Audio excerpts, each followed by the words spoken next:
not murdered for me on that cross, accused, absence of wrong, sin washed away in your blood. Too much to make sense of it all.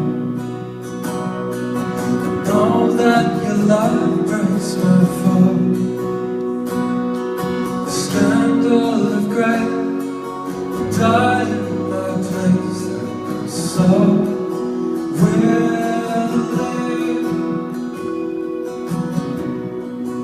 Hi church, my name is Benito Onyemba. I come from a huge family, 7 brothers and 1 sister.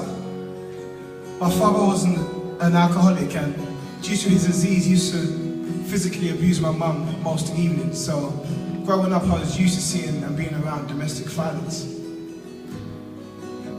Due to that, I really hated my father, and I started to resent him in a very deep way. Shortly, he passed to cancer, and my mum raised us as a single parent. Raising 7 boys was never easy, but she did the best she could with what she had. My mum was always a Christian, always praying for us, but I always found it hard to really accept the fact that God would love me for who I truly am. In my schooling days, I was always kicked out of schools all over London and sent to different anger management projects across the country. The teachers always said that I would never amount to anything in my life, and that I would either be in jail or dead. Due to the lack of a father figure in my life, I found myself in a gang. And this one time I found myself in a gang rivalry fight, and all my friends abandoned me and left me for dead. That day I received the biggest beating of my life, and I was hit in the back of my head with a metal steel pole, which knocked me out completely. The next day, I cried out to God and I prayed that God would send someone my way who can help me get out of this mess I put myself in.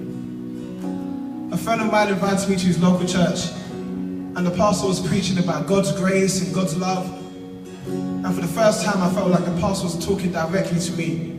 And in that moment, I experienced the presence of God and the warmth of his embrace. And I decided to give my life to Jesus. This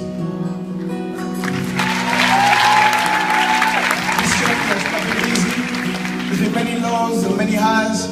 There's times where I feel like I want to give up, but I'm so grateful that God never gave up on me. When I first came to Hilsong Church London, I met a great guy who was so patient with me. He mentored me and made sure that I got plugged into the life of the church.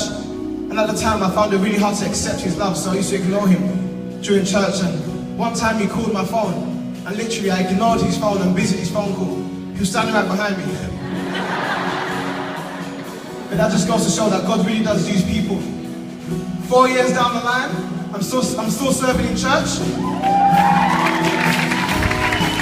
And I'm a part of a huge private youth ministry which is passionate about the gospel and the love of Jesus Christ.